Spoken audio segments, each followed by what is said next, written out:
and welcome to the Your Parenting Mojo podcast. Today we are here with special guest Liann, who is here to share a little bit about her parenting journey with us. Liann had been on a respectful parenting journey for a couple of years before we met, and she had a pretty good sense of how she wanted to parent, but there were some moments where things seemed to fall apart and she couldn't figure out what to do to be with her children in a way that was true to her values when she was feeling overwhelmed. And so I don't want to give the impression we're at a point now where everything is fixed, but I think it's safe to say things are pretty different at this point, and they are better than they were before. And Liann is spending a lot less time feeling like she's at the end of a rope and a lot more time actually enjoying her children. Welcome, Liann. Thanks so much for being here. Thank you. Thank you for so much for having me. Yeah. So I wonder if you could start by telling us a little bit about you and your family and what's important to you as a parent. Yeah. So my partner, Kyle, and I have been married for just about 7 years. We have 2 kids. Hewitt is 4 and Perry is 2. We live in Chicago, on Council of the Three Fires land. So mainly Ojibwe and Ottawa and Potawatomi land. And, you know, stewarding the little bit of green space that we have is really important to us. And, just learning how to nourish the land and also nourish people, I guess, is maybe an overarching family value that we have. And Kyle and I had some desire to do that before we got married, but our kids have really been leading us more into that, which is really fun. Just their innate curiosity, their innate love for everything that's outside, all the bugs, all the mud, all the mess, all the rain, all of it has just been really fun. So we're really grateful for that and hope that will continue to kind of grow legs and be something that our family does more of together. Mm-hmm. I guess the other thing I would say, kind of big picture, is Kyle and I really want to parent for the long term, less for like immediate behavior modification, as you would say, is really hard to do. So less of that and more, collaboration, more room for some inconvenient things to be expressed, in hopes that in the long run, our children would be emotionally articulate and capable people. So I think at a high level, that's what we are hoping to do. Yeah. So you had a pretty strong sense then of what's important to you. And I know from experience that in the moments when everybody's calm and regulated, it's not so terribly hard. And then there are other moments where we're not so regulated and those kinds of things get a lot harder. Can you just give us a flavor for what your early journey in parenting was like? Yeah. Well, so I would describe my birth and labor experience and postpartum experience with Hewitt as traumatic. And so it was a really hard start. It took me a really long time to feel kind of at home in myself, at home in my body, and kind of familiar with what in the world I had just stepped into. So yeah, that was just really tricky. And I think before or right around when I started to come up for air from that, I had a pregnancy that ended in miscarriage, and then got pregnant very soon after that. And then Perry came, COVID hit, then Perry came. And then I have a toddler for the first time in Hewitt. And I'm just like I can remember the moment or some of the moments when I felt like all of a sudden I was in really deep water, just like I have never navigated this before, and we are all isolated from other people, and wow, I have a lot of anger. Like it just was very, I could not believe how much it shifted, like how much harder it got and how much more overwhelmed I was. And I didn't think I could get more overwhelmed than I was when I was postpartum with Hewitt, but I was definitely wrong. Yeah, I wonder if you'd be okay telling us about, is there a specific incident that sticks out in your mind? It seems as though maybe there is, where things just sort of fell apart and it was just hard. Yeah, I definitely Hewitt's beginning expressions of big feelings. I have memories of nursing the baby on the couch, and Hewitt would just shout, "No baby, no baby." And just want me to put the baby down. And I realized that I was having a really hard time responding right away to Hewitt's his cries, his calls for help, because I was very focused on the baby. And obviously that was really hard for Hewitt. So we had a lot of like just him throwing himself on the floor, kicking and screaming. Transitions weren't hard before, and all of a sudden they were hard, and I couldn't get out the door. And, I had this other like tiny person attached to me, just kind of going along for the ride of what felt like a comedy show sometimes, just like the constant kicking, constant screaming, constant, big things. Obviously there were still a lot of fun, joyful moments, but it felt like they were really outnumbered by the hard ones at that point. Yeah. Was there a specific moment when you decided to join the Taming Your Triggers workshop that you remember? Yeah, my husband had just finished traveling 12 weeks. He came back on the weekends, but he was gone for a really long time. And the transition and from his travel were so hard. And so when that was over, I was still really reeling from that. And it was around that time, I think, that I was introduced to your podcast. And I had one of those moments where I was kind of like desperate scrolling through the through the episodes to see, okay, I have to find something that's going to help me right now. Like I knew that the quick fix wasn't there, but I was still looking for it anyway. So I was scrolling, and I saw an episode or a little series that you did on the patriarchy.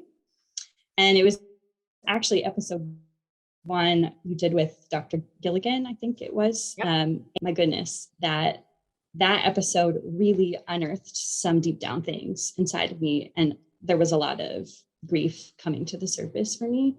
But then along with that, I had this self-compassion that I was able to access just in seeing these past versions of myself and really hard things that I had experienced. And those versions of myself didn't know otherwise, and didn't have access to, or the words for, to express the hurt I was feeling, or, to offer myself any sort of validation. So, I was looking for that quick fix, and instead I kind of got this invitation into self-compassion that I really needed.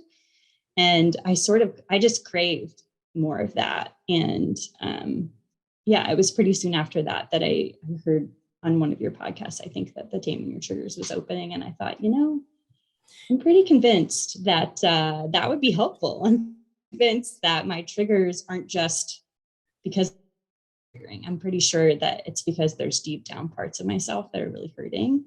So that was kind of my motivation to jump in and find more of what I found listening to that podcast episode. Oh, wow. It's so interesting to hear you tell that story, because it lines up so well with the intention that you set in the workshop, which I didn't know. Yeah. Can you tell us about your intention then? Yeah. My intention was to bring more compassion to my relationship with myself. Yeah. Like I said, I just was reeling and really craving more care, more support, because I hadn't had it for a really long time. So I was really inspired around this time too by the work of Robin Wall Kimmerer. I'm not sure if you're familiar. Okay. Oh, yeah. Particularly her book Braiding Sweetgrass, and just how she speaks of how ecosystems work together, the reciprocity of all of it. And I kind of had this aha moment where I realized, oh, I'm not including myself in that ecosystem. I'm not caring for myself. And so what's flowing on from me is screams, is a lot of anger, and it's not compassion. So, yeah, I just really realized I have to start with myself here.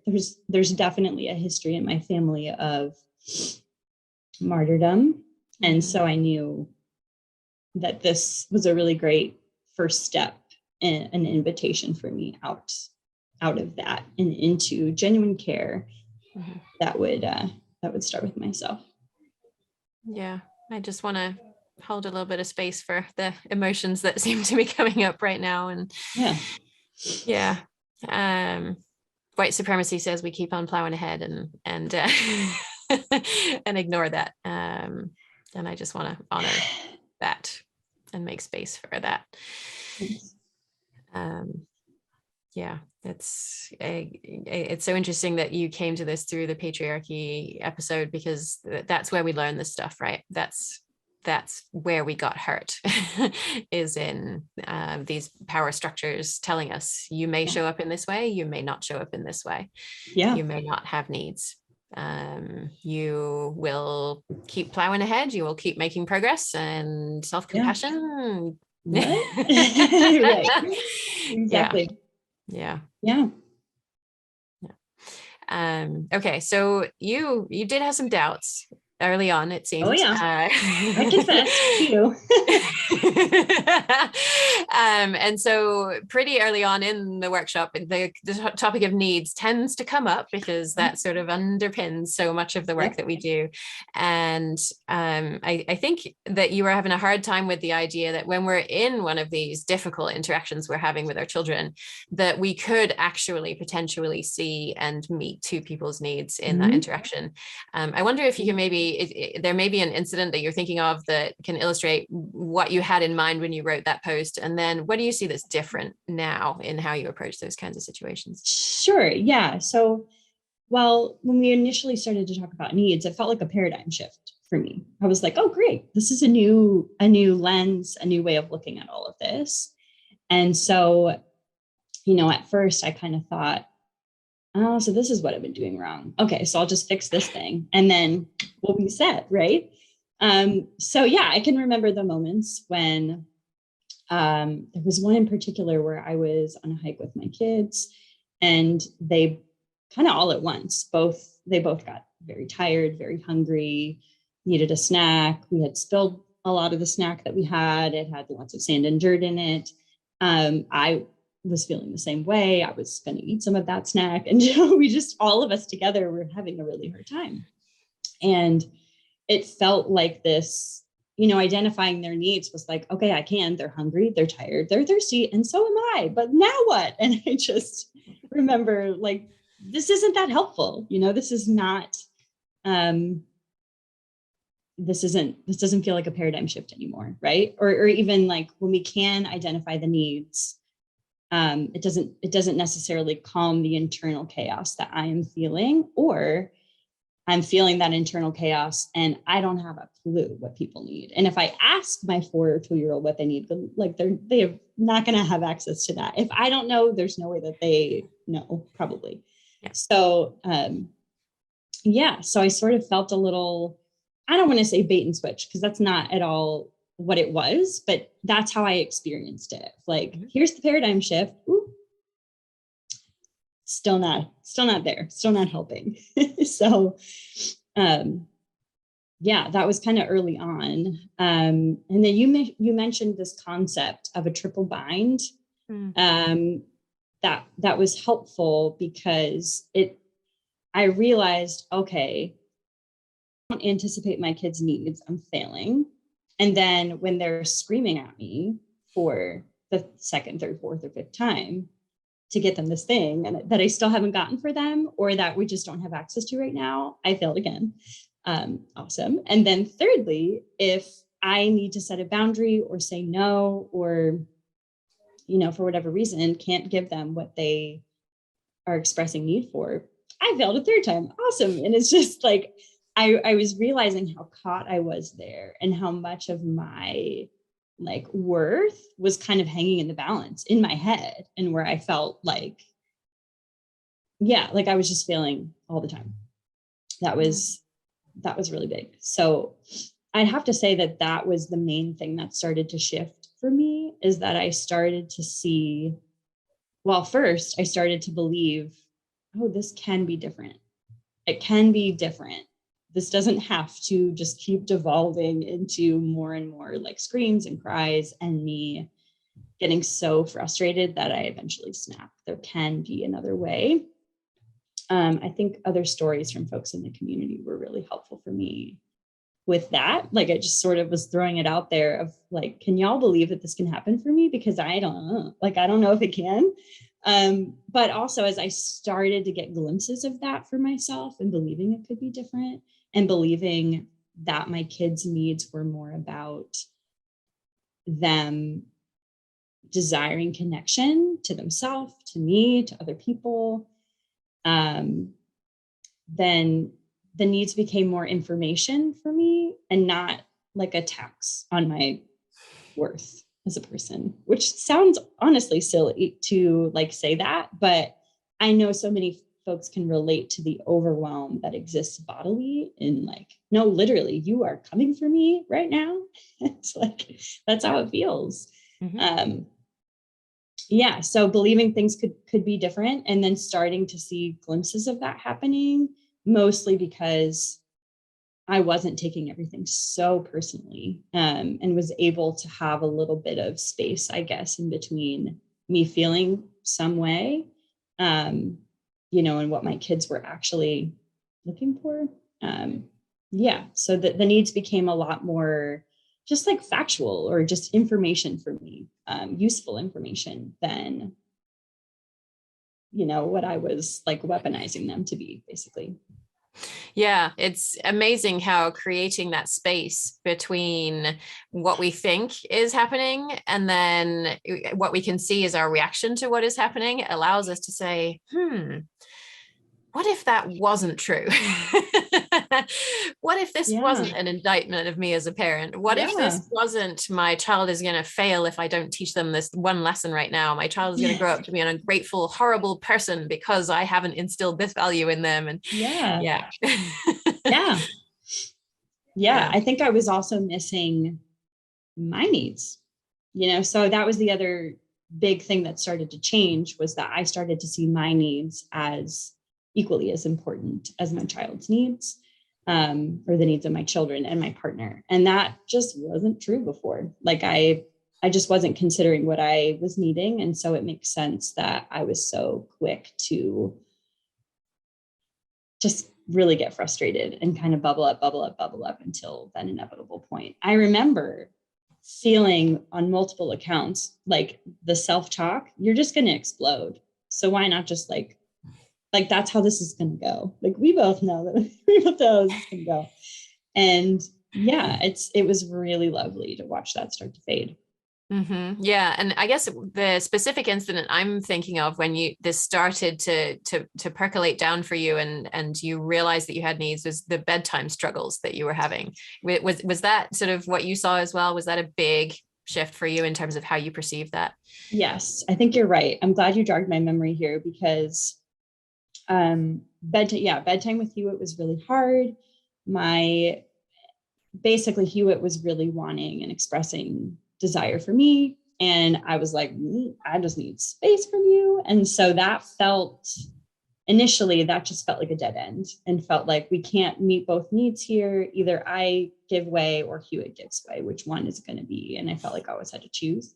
Mm-hmm. So there was this night in particular where I was so done and I communicated that to my partner and said, hey, like, I know that we have been doing this weird bedtime thing where I would like pop in and pop out if Hewitt expressed need for me. But I was like, I just don't know that I can do that tonight. And he was like, okay, great. Go do what you need. I got this.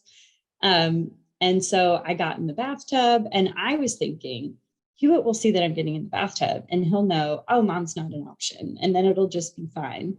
And that's definitely not what happened. But I got in the bathtub and it was amazing. After about 15 minutes, I felt so much better, a lot more calm.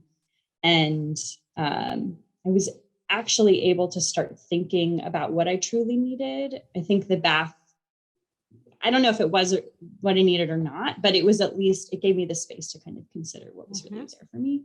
So I could hear upstairs, things were not going so well. And I texted Kyle and said, hey, it sounds like things are not going well.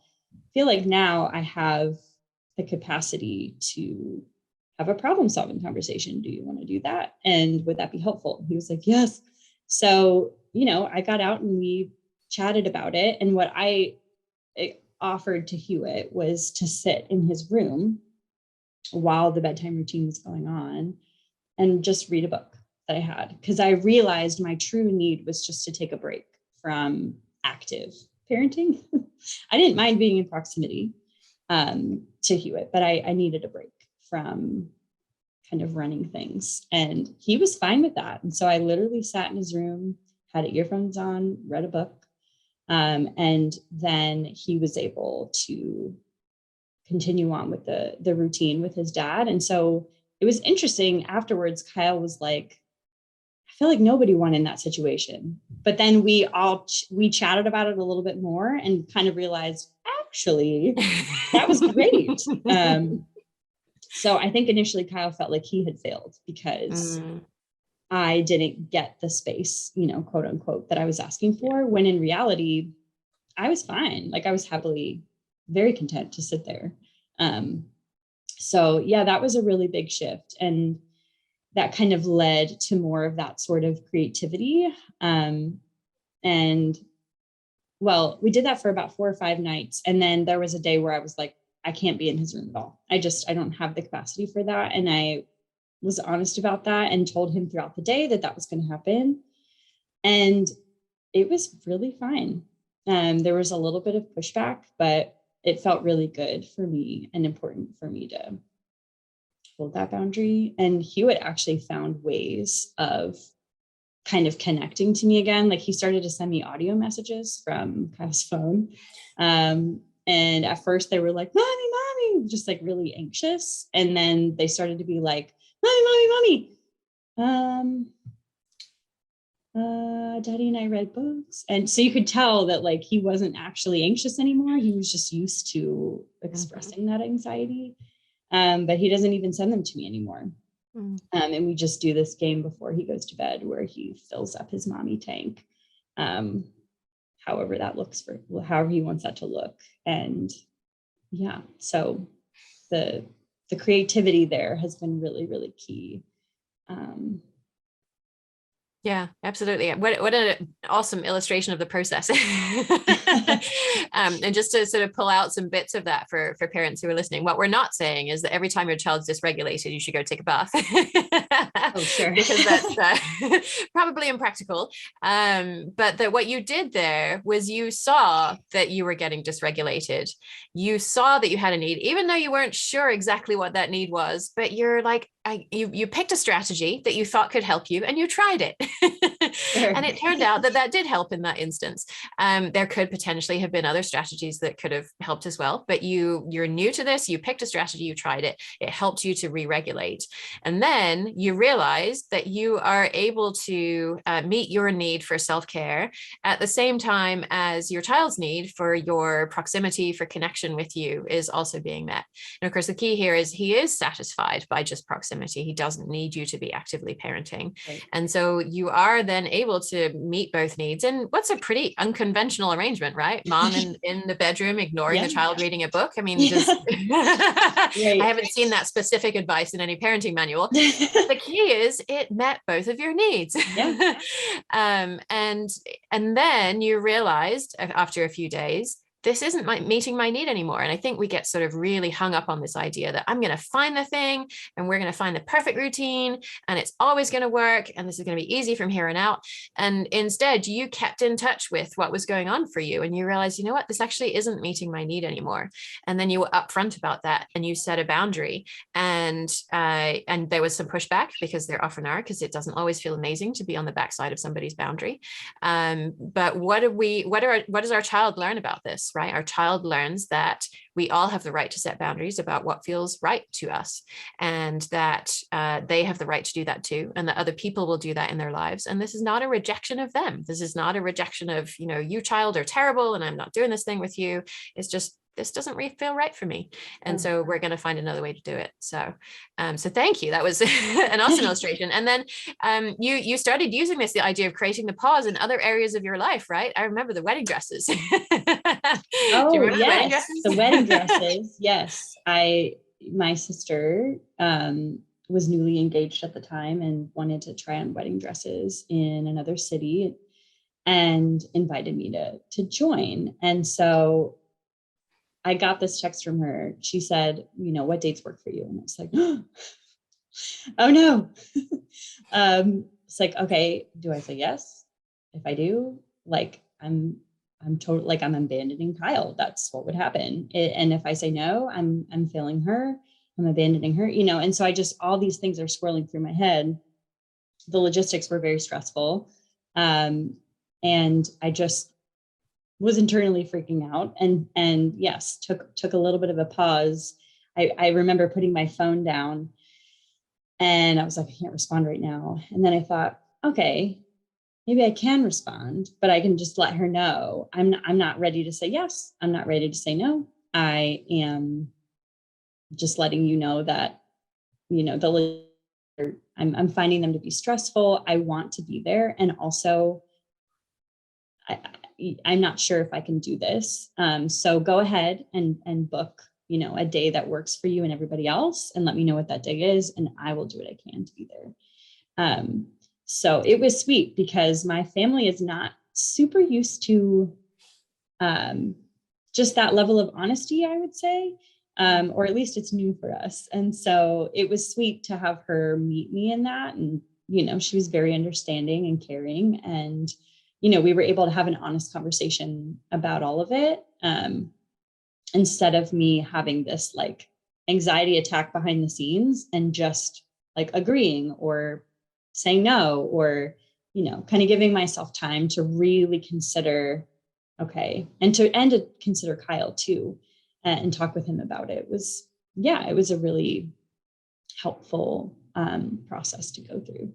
Yeah. And your response to her was so simple and so compassionate and clearly owned, right? This was about you. This is not a rejection of your wedding dress choosing, trying on process. Right. This is just what I am equipped to deal with at this moment. And so go ahead and do what works for you, and I will fit in as I can. And yeah, when we can be honest with people in that way, it really deepens our relationship with them, right? Because they see that we're being open, we're being vulnerable, and that enables them to come towards us in that same spirit, rather than, well, you need to wait until I've consulted this 15 people and my husband and the carers and everybody else, and and then I will tell you if I can attend, and we just starting head towards headbutting, but instead this is what I'm able to do, and that vulnerability I think is what's missing in a lot of our relationships, that we just feel as though I couldn't say something like that to somebody else. Yeah. The only option I have is to say this doesn't work for me, to move towards some sort of conflict type of relationship. And it's so powerful when we can bring that vulnerability instead. Yeah. So you do a lot of verbal processing. How can you tell? In the workshop, we always have the lurkers. We have the folks who sometimes they introduce themselves and then we don't hear from them again. Sometimes they don't even introduce themselves. And there are other folks who process out loud and who bring everybody else along for the ride in terms of seeing this happening. I mean, I'm not kidding. How many people would come onto your post and say, oh my goodness, I never thought about that.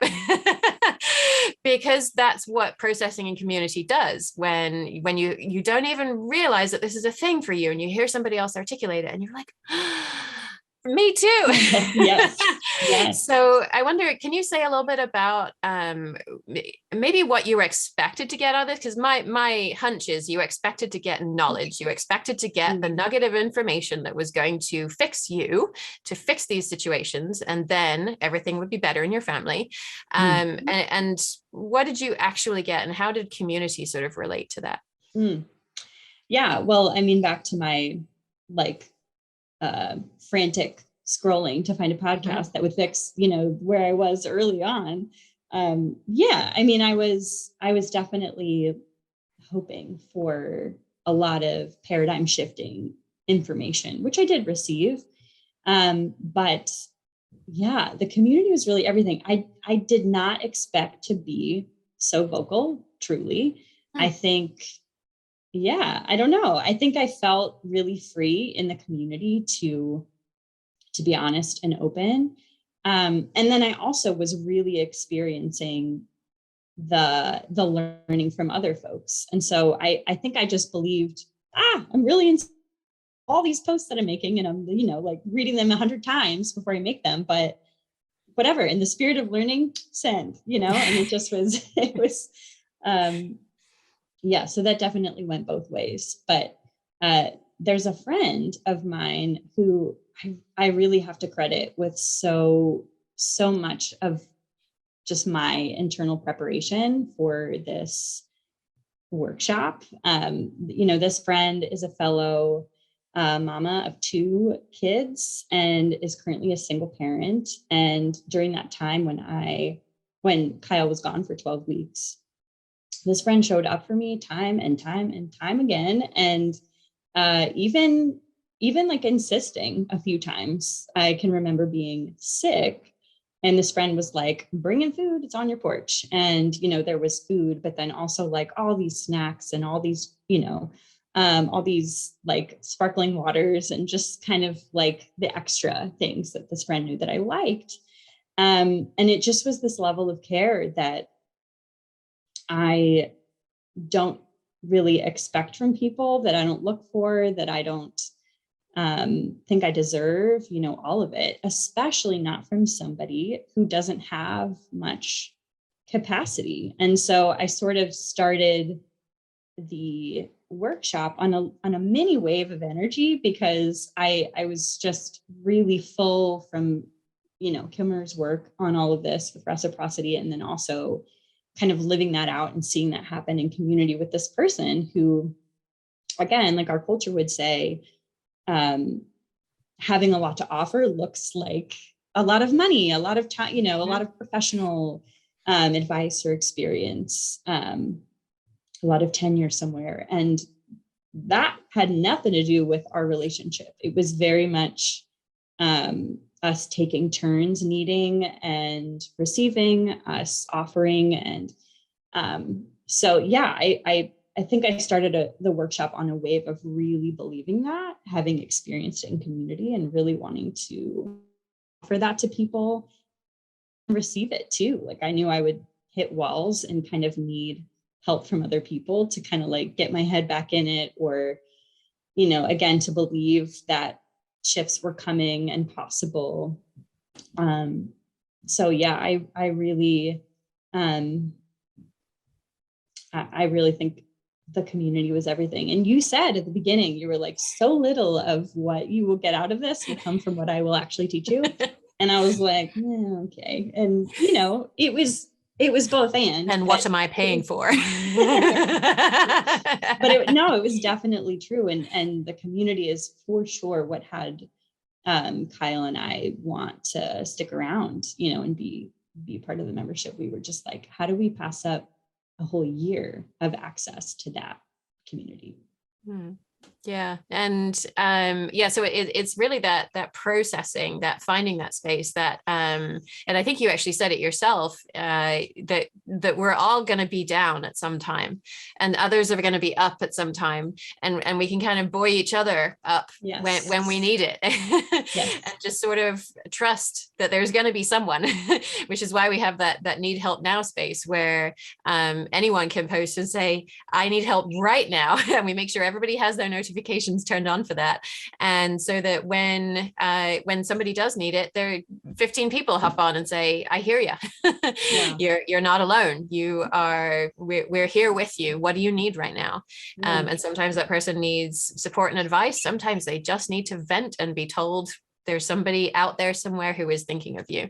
So I think that part's really important. And so much of this, I believe, helps us to break down principles of white supremacy that keep us separate, that have hurt us by forcing us to stuff down parts of ourselves that are not considered acceptable, right? Like you thinking, well, I don't deserve help. I'm supposed to have it all. My husband's gone for, basically 3 months at a stretch, but I'm supposed to look like I have it all together. Yeah. I can't accept help. I'm not deserving of help. I'm not worthy.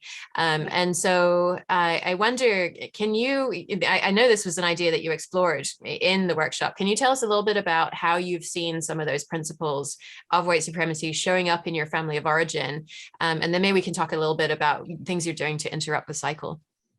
Yeah, I think there's 3 main ones. I would say sense of urgency, fear of open conflict, and the right to comfort. So you had posted an article, Amanda Gross, I think it was, wrote it. Yeah. And I can put it in the link to the episode. Yeah, it was really helpful and just like explicitly naming, symptoms of white supremacy.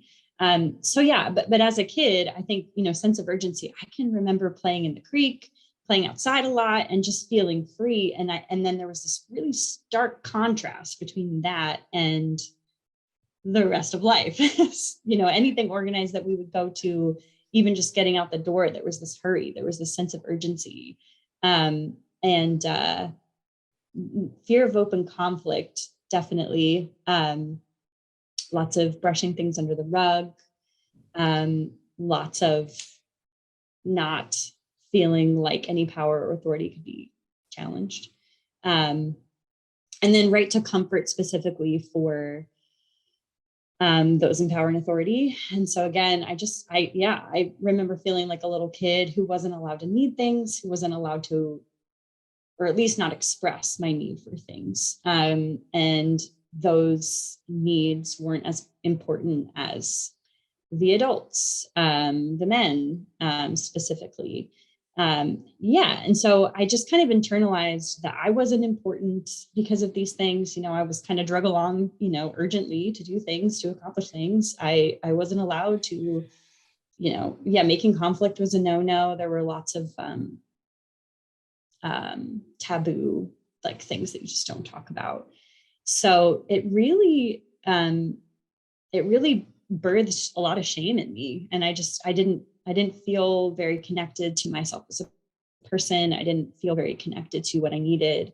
And I certainly didn't know how to articulate that, because I felt like I had to choose between remaining true to all of that in myself and like lose relationships with other people, or losing relationship with myself. And I was going to choose losing relationship with myself every single time. So, I think, and that goes back to that patriarchy episode where I was like, oh, okay.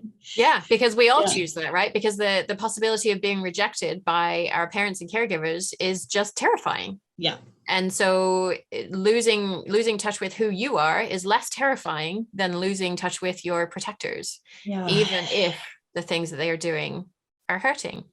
And my guess would be that your parents were not terrible parents by any stretch of the imagination. They were doing these things because they thought that this would give you the best possible start in life, in our culture. Oh yeah. All right. Yeah. And it was also just like the air we breathed. It was everywhere. It wasn't just them. It was the schools and the churches and the, everywhere where we were. So definitely don't blame them for that. But those are probably the 3 areas that I'm most prone to perpetuating cycles of white supremacy. You had asked kind of what interrupting that cycle looks like. And the main ones, I think right now,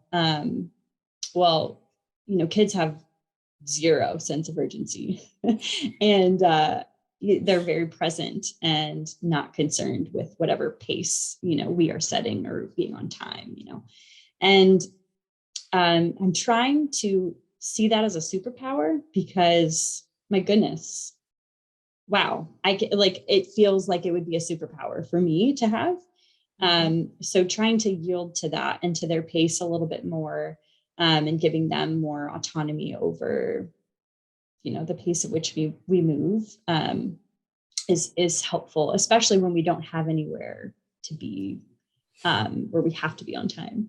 So that's a really good practice. And isn't it amazing though, that even if we don't have anywhere to be, it's so baked into us that we just can't get ourselves out of, well, hurry up. Let's go. Oh yeah. Right. Yeah. Yeah. We just recently started something called 1,000 hours outside. Well, we did it last year, and it's just this challenge to get your kids outside more. Yeah. And it's amazing how I'm like, if we don't leave now, we won't get this many hours and we won't, meet our goal. And it's just like, oh, great. What have I done to myself? Taking this thing that's meant to be, just like fun and motivating for families into a competition. So yes, we will do just about anything to find a way to have urgency. I think the next thing is definitely feelings, like allowing feelings to be expressed. This is a big one for the conflict piece, because I realized how out of practice I am with this for myself. I don't vocalize what I'm feeling. And often the needs is a wonderful tool, but often we'll kind of jump there instead of remaining focused, or instead of the first step being, what are my kids feeling? And let's validate that. And I was realizing how often I think my kids were just having these big feeling episodes because they were feeling invalidated, not even necessarily because of the XYZ, but because I'm like, communicating, get over it somehow, even though I'm not saying those words. And so, that practice has been really helpful. And I've seen some shifts in public. I used to just be so triggered taking my kids in public. I feel pretty confident at this point in my life in my ability to navigate conflict between me and somebody else. But with my kids, it was so hard to navigate conflict, the conflict between them and another kid, or them and another person. And so I have seen some shifts here, thankfully, just in the slowing down and welcoming the feelings of all people present and centering all of those, and figuring out a way to kind of move through the conflict together, instead of this is the way we're going to do it. And I've been really remarkably surprised by how freeing it is to just let the feelings fly, instead of trying to quiet them down. I think the last main thing is taking responsibility for my needs, instead of putting those on my kids.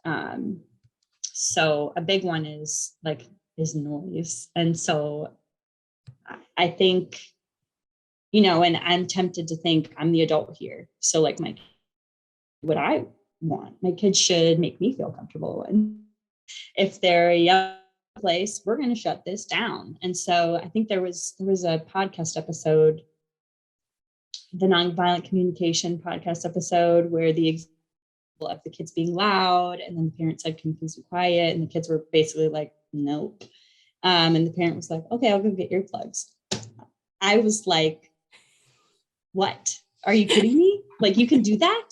And it honestly felt really affirming for me as a child, because I was just like, oh my goodness, like I wish that were done for me sometimes, instead of my parents' need just kind of like shutting down whatever I was doing. I wish I was given the freedom to meet whatever need I was trying to meet by jumping on the couch and being loud. So I'm quick to perpetuate that with my own kids. And but kind of trying to take responsibility for my own needs it's definitely a better way, and it feels more empowering, because then I can meet my needs. I'm responsible for that. It's not dependent on my kid's behavior. So the creativity that comes out of that is really sweet for all of us. And our kids, particularly the 4-year-old, are starting to catch on, which is really fun. Yeah, I 100% agree. When we're stuck in the old paradigm, it's like you're being noisy, and I'm deliberately using a judgmental term. I want it to be quiet, and so the solution is you're going to be quiet. Right. When actually there are 100 potential solutions, some of which involve you being quiet, some of which involve you moving to another room. some of which involve me moving to another room. Right. How about it? Which may inconvenience me for approximately 30 seconds while I make that shift. And then I'm able to do whatever it is I was doing before. And we don't, I think we get sort of blinkers on and, well, the only solution is this one solution I've decided is the right one, when actually there are so many potential ways to meet our needs. That's really freeing, I think. So that's a huge shift. And so as we start to wrap up, one of the things we talk about a lot in the workshop is the idea of a non-cognitive shift. And that's the idea that very often we know what we need to do in the difficult moments, right? You came into this knowing a lot about respectful parenting, knowing what was important to you, and yet still it was hard, because when you are dysregulated, you just can't remember what to do. And so what we need in those moments is not more knowledge or different knowledge. It is to take on knowledge differently in our bodies, to actually live it instead of just thinking it. And I wonder if you can tell us maybe if you have seen any kind of shift like that in yourself. Yeah, definitely. When the first time that I heard talk of non-cognitive shifts within the workshop, I was like, oh, that sounds really cool. But like, how do you do that? How do you, and I guess I would want to just encourage listeners from the start that that sounds really ambiguous, because the non-cognitive shifts are absolutely not things that you see coming. They're not, I don't know how much control you even have over those, right? They just happen. Not a lot. Yeah, right. Because control happens in the brain. right. So I don't know if that's encouraging or not, but that's definitely, it's not more pressure to figure out this non-cognitive shift thing. It will happen. And I think for me, one of the biggest ways of getting to those non-cognitive shifts was rest for me. Audre Lorde says, the master's tools will never dismantle the master's house, right? And so we can't get to progress with any of this work just by reading more, just by listening to more podcasts, just by working harder at it, because our bodies really need time to digest the information, to absorb the care in community, and for us to kind of focus on that for ourselves first, so that it can kind of flow out. So I think the rest practice, in Taming Your Triggers, we did some meditation. That was some homework. So I did a lot of experimenting with that, but then also resting before jumping into the, stress cleaning. I'm mad, so I'm just going to wipe down the counter. We're all familiar with what that feels like, of just like I have to do something to kind of help myself feel better. So resting before cooking, before the cleaning. I knew that, right? Who rests first? I know. That's not allowed. You rest when the work is done. Still sometimes me. But the times when I would start nap time and quiet time with, a cup of tea in my hand and I'm sitting in the backyard, or a literal nap, or whatever it is, I would just try to check in with my body and then just do, I'm super tired. Okay, I'm going to lay down. I really just feel like I need some sunlight. Okay, I'll go sit outside, something like that. Just communicated so much care to my body. And it's amazing how much more digesting of the information I was able to do in those moments. If you're down for a poop story, we're always down for a poop story. Amazing. So if it's not vomit, so much the better.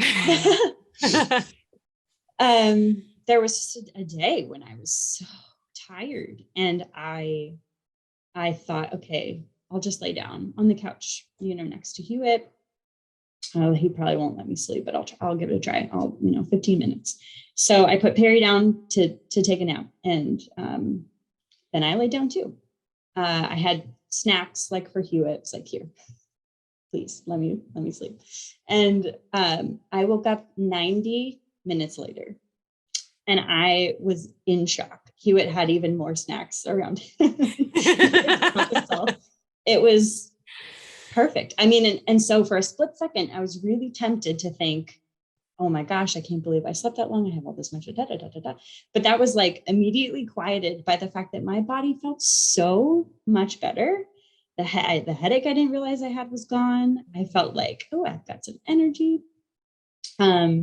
So I was able to do a little bit of cleaning and cooking. And then I heard Perry was awake. So I went to get him. I start to smell poop as I come up the stairs. And I opened his door and he was completely naked, jumping up and down on poop. There was poop on the walls. There was poop on every slat of the crib. There was poop on his hands and his head. Like, it was everywhere. And my first response was laughter. And I honestly was like, it wasn't actually funny. And I didn't want it to happen. Mm-hmm. And I didn't look forward to cleaning it up, but somehow I had just this access to humor. And this was a Friday afternoon. Okay. This is totally the type of material on a Friday afternoon that would just send me typically over the edge, just done, yelling at the 2-year-old when I was the one who didn't put pants over his diaper because our air conditioner was broken and it was hot. So I just thought, oh, I'll just put him in his diaper. Never again. But, just I had access to a little bit of lightness and I was able to clean that up and it just wasn't that big of a deal. And honestly, I was reflecting back on that later and thought, my goodness, like, wow, I didn't choose to respond that way. I just did. And I think I was only able to do that because my body was rested. I felt refreshed. I had gotten something that I needed. And so I had something in the tank to handle this less than ideal situation. Mm-hmm. And there's no way that would have gone well, had I not laid down. And I can just imagine the resentments I could have felt. I just spent, 90 minutes cooking and cleaning this house, and now I have to clean up the crib too. And, so it was just really sweet to just not, it wasn't even a thing. It wasn't even a big deal. Mm. So that's probably the most recent, like, direct example I have. Of course, it's not like a 1-for-1. You don't take this nap and then the rest of the day is amazing. Yeah.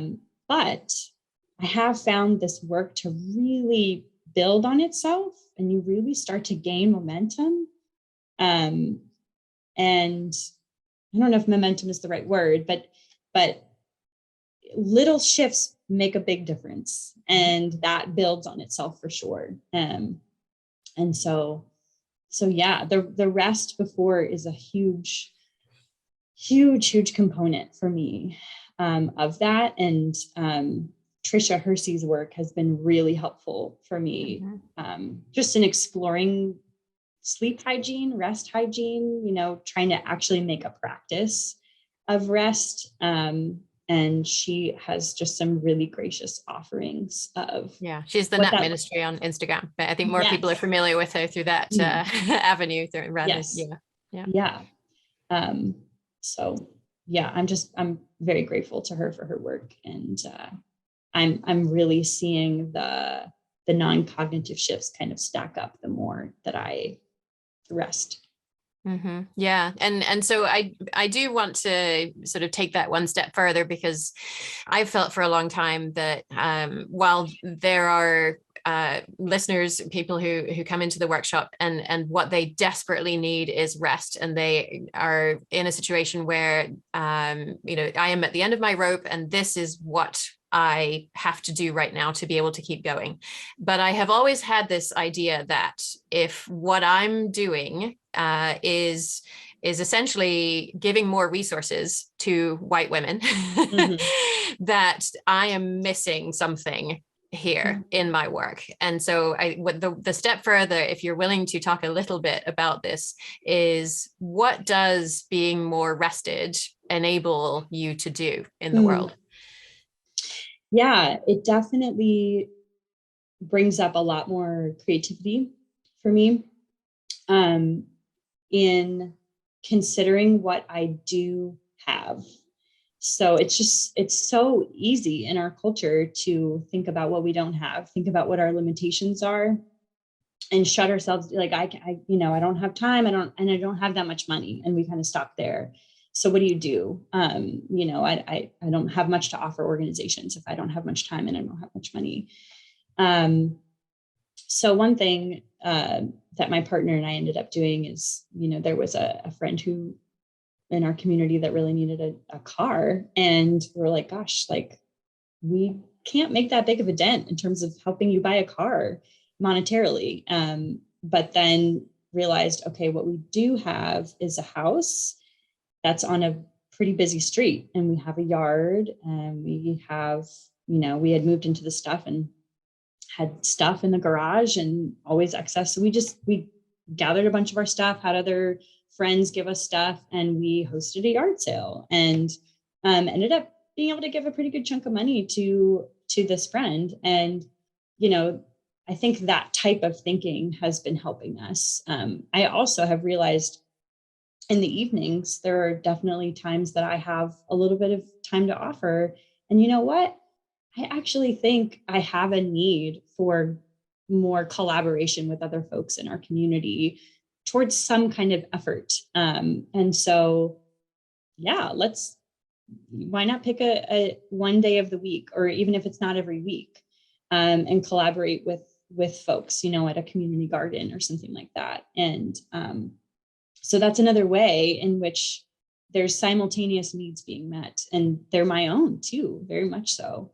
I think for a long time, I let my whiteness kind of block me from seeing the ways that I was oppressed by white supremacy. I didn't feel like I deserved to admit that.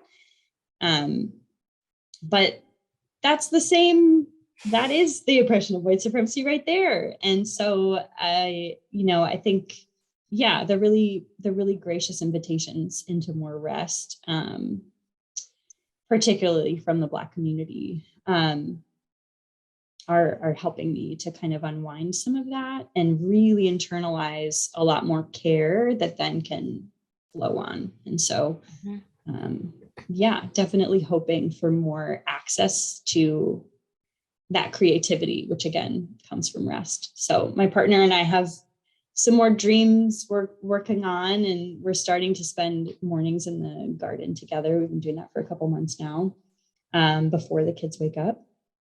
And it's really sweet to dream about it, because there's a lot more possibilities than just time and money. Mm-hmm. Yeah. And how the land can nourish us and heal us and feed us and, and us broadly, as well, not just us, the two of us. Yeah. Great.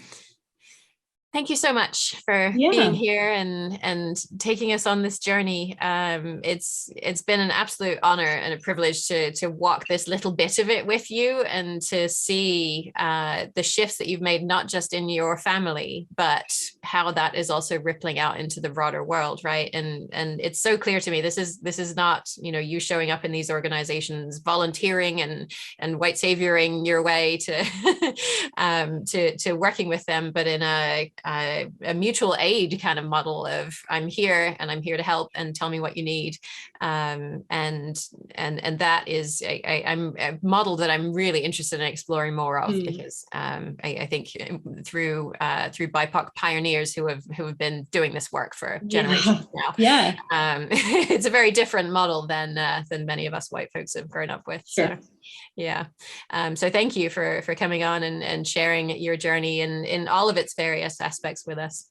I'm grateful for the invitation. And so I'll put links to all of the books and things that we've referenced in the show today at yourparentingmojo.com/Liann, which is Liann.